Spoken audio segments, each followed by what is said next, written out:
सो hey guys, आप सभी का स्वागत है आज की कोई नई वीडियो के अंदर। इस वीडियो में हम लोग बात करने वाले हाउ टू पास मैकेनिक्स, फिर उसके paper pattern, module, question bank, सारा चीज़ के बारे में बात करेंगे। क्वेश्चन बैंक का सोल्यूशन किधर मिलेगा उसके बारे में बात करेंगे। कौन सा टॉपिक पहले करना चाहिए, कौन सा टॉपिक बाद में करना चाहिए, सारा चीज़ बात करने वाले। इतना देख के डरो मत।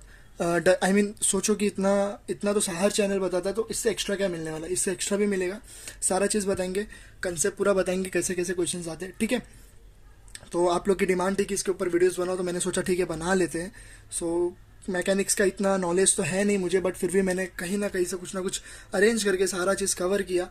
पीवाईक्यू हो गया, यूनिवर्सिटी एक्चुअली किस टाइप पे क्वेश्चंस बनाती है, वो सारा चीज़ एनालाइज करके मैंने सारा कुछ यहाँ पे लेके आके रखा हूँ। और उसी एनालाइज करके क्वेश्चन बैंक भी बना हुआ है अपने मूसा का। ठीक है, सो पहले बात करेंगे हम लोग पेपर पैटर्न के बारे में। 80 मार्क्स का पेपर होता है। ठीक है, ओवरऑल क्वेश्चन जो रहता है 120 का रहता है, हम लोग को 80 मार्क्स का अटेम्प्ट करना रहता है।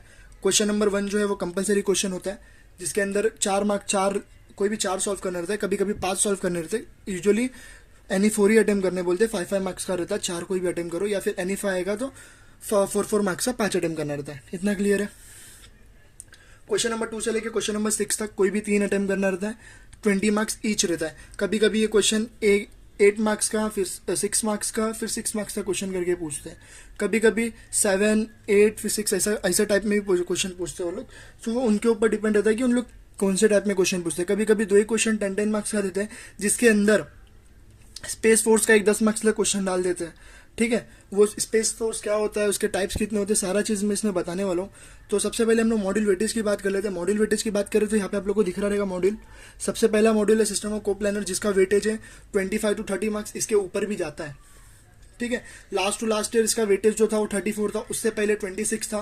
तो ऐसे वेटेज इस मॉड्यूल का बढ़ता है। मॉड्यूल नंबर 2 की बात करें, सबसे पहली बात, मॉड्यूल जो है वो 3 मॉड्यूल स्टैटिस्टिक में डिवाइड है, और जो 3 मॉड्यूल है वो डायनामिक में डिवाइड है। स्टैटिस्टिक्स ये 3 है, जो ये है वो स्टैटिस्टिक है, और ये जो 3 है वो डायनामिक है। इतना आप लोग को पता चलना चाहिए। ठीक है, ये पूरा ओवरऑल 60 मार्क्स में डिवाइड है, ये पूरा 60 मार्क्स में डिवाइड है। इतना क्लियर है? अभी मॉड्यूल नंबर 2 की बात करें। अब एक सुनो, मॉड्यूल नंबर 2 पे जाने से पहले एक बात बताता हूँ, कब से जा ही नहीं रहा हूँ। ये जो तीनों मॉड्यूल है ना, वो सबसे ईजी मॉड्यूल होता है। सिस्टम ऑफ कोप्लानर, जिसके अंदर सेंट्रॉइड, ये सारे क्वेश्चन इसके अंदर आते हैं। इक्विलिब्रियम और फ्रिक्शन, ठीक है, ये सबसे इजी मॉड्यूल होते हैं। और उससे भी, और ये जो डायनेमिक में सबसे इजी मॉड्यूल जो रहता है वो काइनेमेटिक ऑफ रिजिड बॉडी का होता है। इसके अंदर 2 क्वेश्चन कंपलसरी आते हैं, सबसे इजी जो होता है।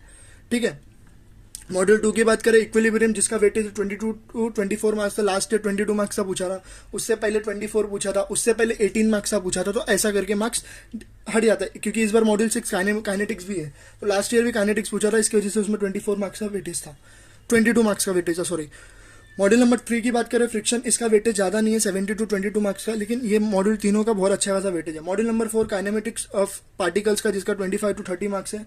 Module number 5 kinematics of rigid body, kinetics या काइनेमेटिक्स, क्या मालूम, याद नहीं है मुझे अच्छे से। Kinematics of rigid body, and module 6 जो है वो काइनेटिक्स है। ठीक है, ये 3 मॉड्यूल है, ये 3 मॉड्यूल भी 60 मार्क्स है, ऊपर के 60 मार्क्स है। बट ऐसा कभी यूनिवर्सिटी पेपर ये क्या बोलते हैं, वेटेज कभी फॉलो नहीं करता है। उनका जो मन करता है वो लोग वो डालते हैं। ऐसा नहीं है कि इसमें 60 मार्क्स का पूछेंगे तो इसमें कभी। ये मॉड्यूल नंबर 3 जो है ऊपर के ना, इसमें सबसे ज़्यादा वेटेज होता है। इतना क्लियर है? अब बात करते हैं थियरी अटेम्प्ट करना है कि थियरी कितने मार्क्स का आता है। देखो, यूजुअली अगर पूरा पीवाईक्यू देखने जाएंगे ना, तो थियरी मुश्किल से देखने मिलता है। और रही बात थियरी की, तो थियरी के लिए मैं आप लोग के लिए कितने 8, 9, 10 क्वेश्चन कुछ है अपने क्वेश्चन बैंक में। तो फिलहाल 4 ही क्वेश्चन गए हुए, लॉज ऑफ फ्रिक्शन ये सब करके। लेकिन मैं सोच रहा हूँ आप लोग को कुछ एक्स्ट्रा क्वेश्चन भी दूँ, जो आने के चांसेस बहुत ज़्यादा है उसके। तो एक वर्ड में मैं क्वेश्चन बैंक बना रहा हूँ थियरी के लिए भी, जिसके अंदर 8, 9, 10 क्वेश्चन है, जो क्वेश्चन नंबर 1 में यहाँ पे पूछे जाते हैं थियरी। मोस्टली क्वेश्चन को कंपलसरी क्वेश्चन में थियरी 2 या 3 क्वेश्चन, 2 या 3 ही थियरी क्वेश्चंस आते हैं मैकेनिक्स में, और उससे ज़्यादा नहीं आते हैं अगर देखा जाए तो। इतना क्लियर है मैकेनिक्स का, ये थियरी का। तो थियरी के भरोसे जाना नहीं अपने को, पहली बात तो इतना ध्यान में रख लो। क्योंकि ग्रुप में बहुत लोग बोल रहे थे थियरी क्या है, थियरी से पास हो सकते हैं क्या? नहीं भाई नहीं, थियरी से पास नहीं हो सकते। इतना क्लियर है? अभी सिलेबस में आप लोग को बताऊंगा। सिलेबस बताने से पहले मैं आप लोग को ये कुछ इंपॉर्टेंट टॉपिक्स बता दूँ जो कंपलसरी पूछा जाता है। ये इंपॉर्टेंट टॉपिक्स बताने के अंदर भी मैं कौन से इसके टाइप्स होते हैं वो बताऊंगा। ठीक है, पहले बात करेंगे सेंट्रोइड का। 2 क्वेश्चन आता है, एक तो 5 मार्क्स ले आता है, और दूसरा क्वेश्चन जो आता है वो 6 मार्क्स ले आता है। या इसलिए मैंने इसका वेटेज जो है 10 से 12 मार्क्स रखा हुआ है। 11 मार्क्स का भी आता है, कभी कभी ये 4 मार्क्स ले भी आता है ना, इसकी वजह से, और ये 6, इसलिए मैंने 10 से 12 रखा हुआ है। दूसरा क्वेश्चन स्पेस फोर्स, ये बहुत लोग को नहीं पता होता स्पेस फोर्स क्या होता है। मॉड्यूल नंबर 1 में अगर आप लोग ध्यान से देखोगे ना तो स्पेस फोर्स करके कहीं तो है, रिजल्टेंट ऑफ कोप्लानर और नो कोप्लानर फोर्स करके कुछ तो है। मैं आज जब सिलेबस दिखाऊंगा तो आपको बताऊंगा वो कहाँ पे। जहाँ तक मुझे याद है वो कोप्लानर नो कोप्लानर का ही टॉप पार्ट्स है, ठीक है, इतना क्लियर है। फिर आईसीआर का क्वेश्चन आता है। आईसीआर का यूजुअली 2 क्वेश्चन देखने मिलता है, कभी कभी एक ही देखने मिलता है, तो इसका वेटेज भी मैंने 11 ही रखा हुआ है। कभी कभी कंपलसरी क्वेश्चन में 1 मिलता है और एक 6 मार्क्स लिए 1 मिलता है, तो कभी कभी अगर एक ही पूछा तो वो 6 मार्क्स लिए आता है आईसीआर का। तो आईसीआर सबसे पहले कर लेना आप लोग, इतना क्लियर है। फिर बात करूँ इक्विलिब्रियम का, 2 क्वेश्चन आता है। फ्रिक्शंस के भी 2 क्वेश्चन आते हैं।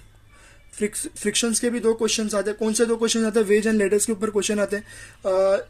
उस पर देखना स्पीयर्स लगा के अच्छे से लैमिस लगा उस पर, फिर वेज के reactions with respect to surface each other है कि नहीं, अच्छे से मार्क करो उसके।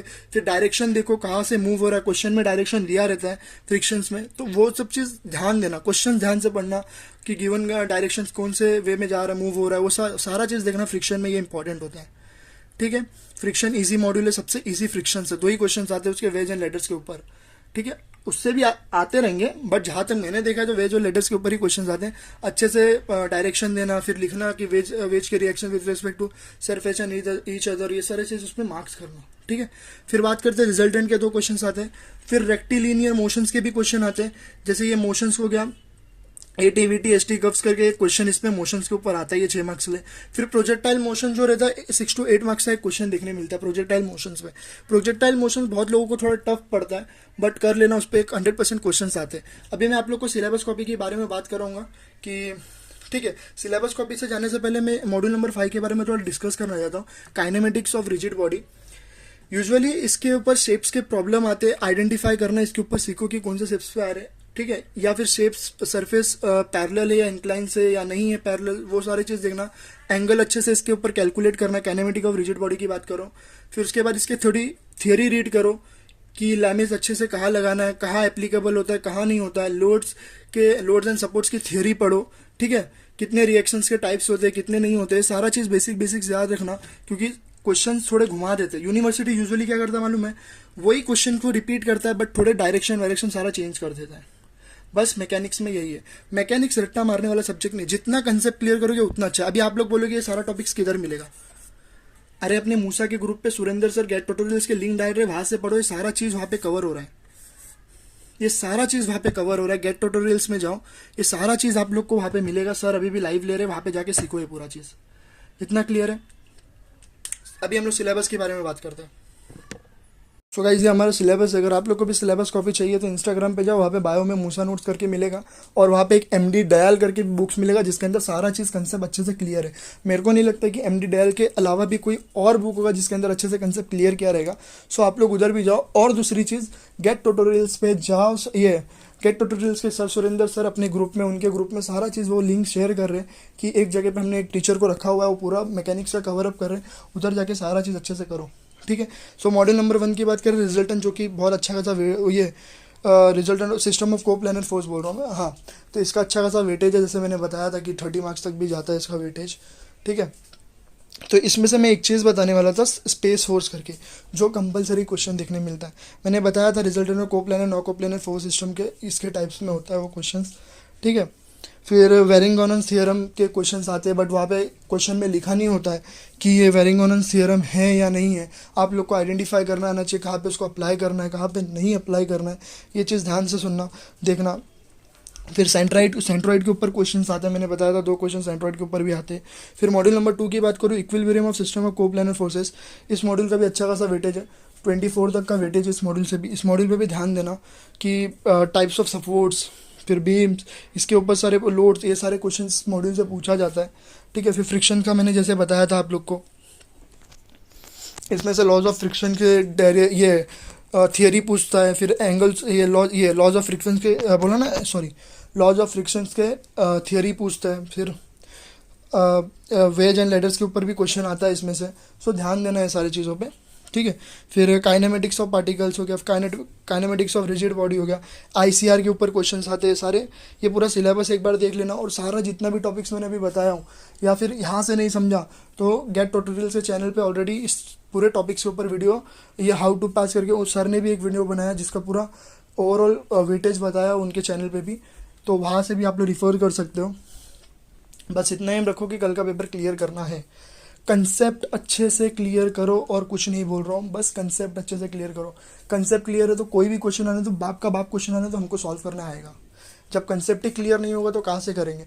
देखो, लेस मॉड्यूल करो लेकिन अच्छे से करो। ऊपर के 3 मॉड्यूल भी अगर अच्छे से करो ना तो अच्छे से करो कि उसका कोई भी क्वेश्चन आए ना तो मुझसे छूटना नहीं चाहिए। अभी तुम लोग बोलोगे एक दिन पहले 2 दिन पहले मेरे को 6 का 6 मॉड्यूल करना है, तो नहीं होने वाला, पूरा कंसेप्ट भूल जाएगा, भूल जाओगे तुम लोग। तो कोई भी मॉड्यूल कर रहे हो अच्छे से करो। मैं पहले मेरा प्रेफरेंस दो तो मॉड्यूल नंबर 1 और मॉड्यूल नंबर 2 और मॉड्यूल नंबर 3 सबसे इजी ऊपर के 3 मॉड्यूल होते हैं, उसको पहले निपटा दो। उसके बाद मॉड्यूल नंबर 4 पे, ये 5 पे जाओ, काइनेमेटिक्स ऑफ रिजिड बॉडी, इसके 2 क्वेश्चन आते हैं, वो भी अच्छे से करो। वो बहुत होता है सबका, बहुत लोगों का फेवरेट मॉड्यूल होता है। तो ये 4 मॉड्यूल्स भी बहुत इंपॉर्टेंट होता है। अगर आप लोग बोलोगे कि 2 मॉड्यूल से पास हो सकते हैं, क्या नहीं हो सकते तुम लोग 2 मॉड्यूल से पास, क्योंकि पूरा 120 मार्क्स के पेपर में कौन सा क्वेश्चन किधर देते तुम लोग को थोड़ी मालूम। ऐसा थोड़ी है कि 2 मॉड्यूल के क्वेश्चन एक साथ ही पूछने वाले, अलग अलग करके भी पूछेंगे। तो पास होने के लिए हमको 32 निकालना है, तो हम लोग को एटलीस्ट 4 मॉड्यूल, 3 मॉड्यूल करना है, लेकिन हमें 4 मॉड्यूल करके जाना है, एकदम अच्छे से करना है। सारा मॉड्यूल करो, देखो जिनका हो गया है वो पूरा मॉड्यूल करो, रिवीजन करो। लेकिन अभी जिनका कुछ भी नहीं हुआ, एटलीस्ट तुम लोग कंसेप्ट तो क्लियर करो और अपने मूसा के क्वेश्चन बैंक सॉल्व करो। कल रात को एक शुभम नाम का बंदा था जिन्होंने मूसा के क्वेश्चन बैंक के सोल्यूशन रातों रात बनाए थे कुछ क्वेश्चन से, और मैकेनिक्स ग्रुप पे डाला था। थैंक्स टू हिम कि वो खुद के लिए भी कर रहा है और अपने लिए भी किया, तुम लोग के लिए भी, कि उसने एक वीडियो बनाया और सारा ग्रुप में सर्कुलेट भी किया। ठीक है। और इसके सोल्यूशन जो है ना, अपनी जो मूसा की एडमिन है की श्रेया, वो भी इसके ऊपर काम कर रही है कि इसके थोड़ा कैसे भी करके आप लोग को सोल्यूशन प्रोवाइड करे, तो वो भी इस चीज़ पे मेहनत कर रही है। ठीक है। तो ग्रुप पे एक्टिव रहो, ग्रुप पे सारा चीज़ आएगा, बस कंसेप्ट क्लियर रखो, बस, और कुछ नहीं है। अगर आप लोग ये सोच के आओ कि मैं इस मैकेनिक्स में भी आप लोग को कुछ ऐसे इंपॉर्टेंट क्वेश्चंस बताऊंगा जो आएंगे, भाई ये मैकेनिक्स है, इसमें न्यूमेरिकल ज़्यादा पूछते हैं, इसमें मैं कुछ नहीं कर सकता, बट टॉपिक्स बता सकता हूँ जो आप लोग को क्लियर करना है अच्छे से। ठीक है, बस इतना ही बताना था। Thank you.